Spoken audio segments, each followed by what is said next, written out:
Ayan, so yung ating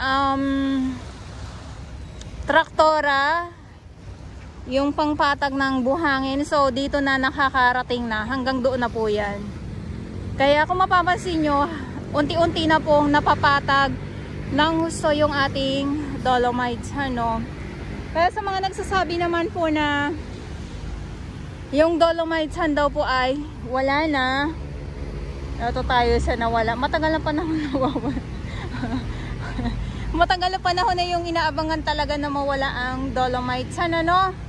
Pero andito pa din po, ayan. So ang dolomites ilaliman po siya ng gray sand. Kaya kung mapapansin po ninyo, ay minsan yung gray sand or black sand ay nandito sa ibabaw. At yung dolomite sand po ay wala na. Kasi nasa ilalim na nga po siya. Ayan, so ulitin ko lang po, no. Ayan, so dire-diretso na po ang pag-aarangkada nga po ng traktora or ng makinarya para po mapatag po or mapantay ng husto ang ating dolomites, ano, hanggang dito na, oh.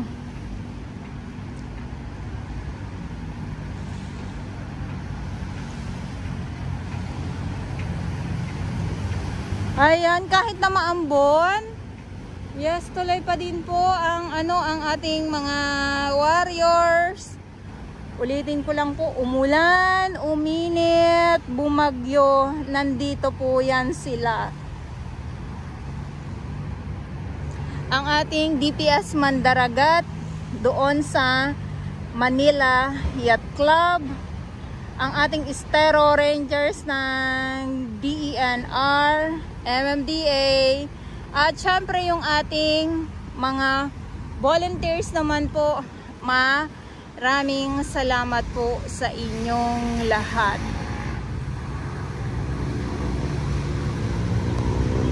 Kita nyo naman yung panahon natin, no? So umaambon, pero may araw. So malabo yan na magkakaroon ng sunset. Katulad nung pag-aabang ko nung nakarang araw. Ang inaabangan ko talaga kung bakit laging hapon ako ay ang sunset po. So yun lang po ang iano ko sa inyo, maibabanggit ko po sa inyo. Dahil sa sunset, laging hapon tayo pero wala yung sunset. Ayan, dahil nga ay umuulan-ulan na naman or ambon-ambon. Itong ambon-ambon na to, mamaya to, naku, malakas na naman ang ulan nito mamaya. Yeah, so dito naman kung mapapansin nyo, malinis. Wala tayong mga nakikita talaga na tambak dito, no, ng mga basura. Hindi katulad noon na talagang grabe yung dito, tambak talaga. So ngayon ay wala tayo sa ngayon nakikita na nandito na tambak talaga yung sangkatutak ng mga basura na nandito sa ating seawall. Ayan. Kita naman nyo naman yung mga nyog. Talaga naman green na green. Siguro dahil ay isa na din yung panay ang ulan. Ganyan panay ang ulan. Tapos hindi siya ganon ka sobrang init. Kaya yung ating mga tanim, may tinanim talaga ako dito. Yung mga pananim, yung tanim dito sa Manila Bay ay green na green. Buhay na buhay po talaga sila.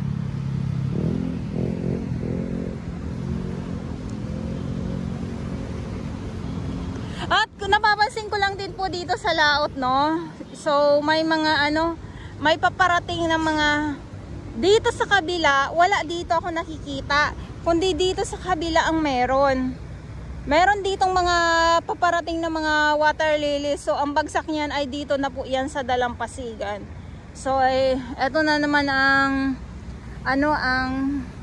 magiging kalaban ng ating mga warriors ng ating mga Manila Bay na nandito talaga sila naglilinis araw-araw, kundi itong mga mga water lily nga po, at syempre yung iba't ibang mga basura pa po na paparating dito sa Dalampasigan. Ayan sila, oh, ang dami.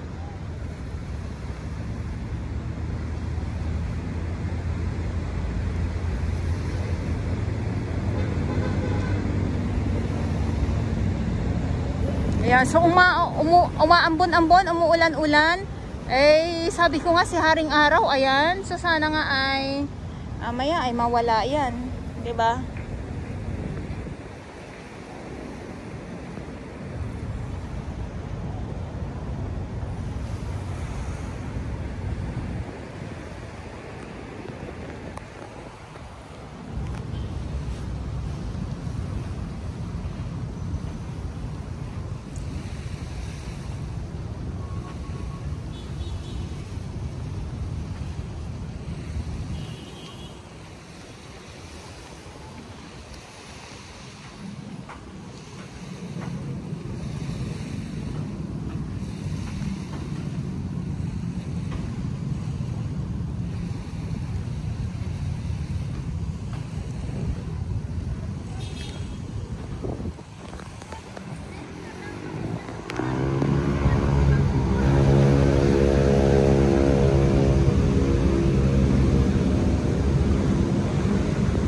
O yun, so tulad ng binabanggit ko araw-araw.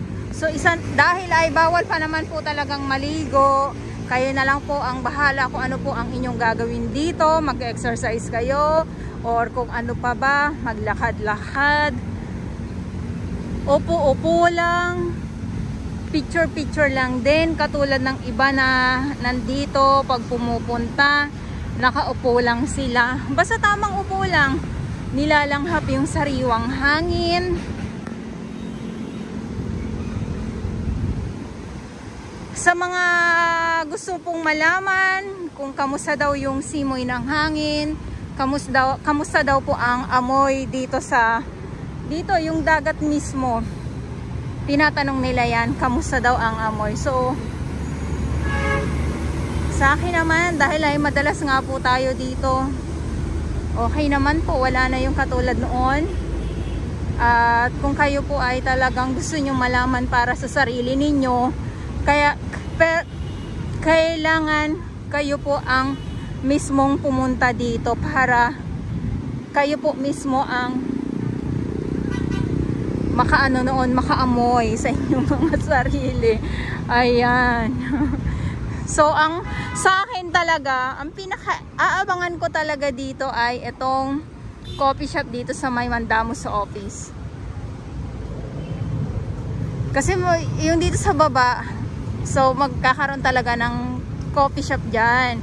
So yun yung inaabangan ko. Kaya nga lang, hindi ko alam kung kailan. Hindi ko alam kung kailan, kaya aabang pa din po talaga ako dyan sa coffee shop dito sa Mandamos office nga po. Para, syempre naman yung itinatambay ko dun sa kabila, so dito na mismo sa, dito na mismo sa coffee shop sa Mandamos office. Diba? Lalayo ka pa ba kung meron naman dito?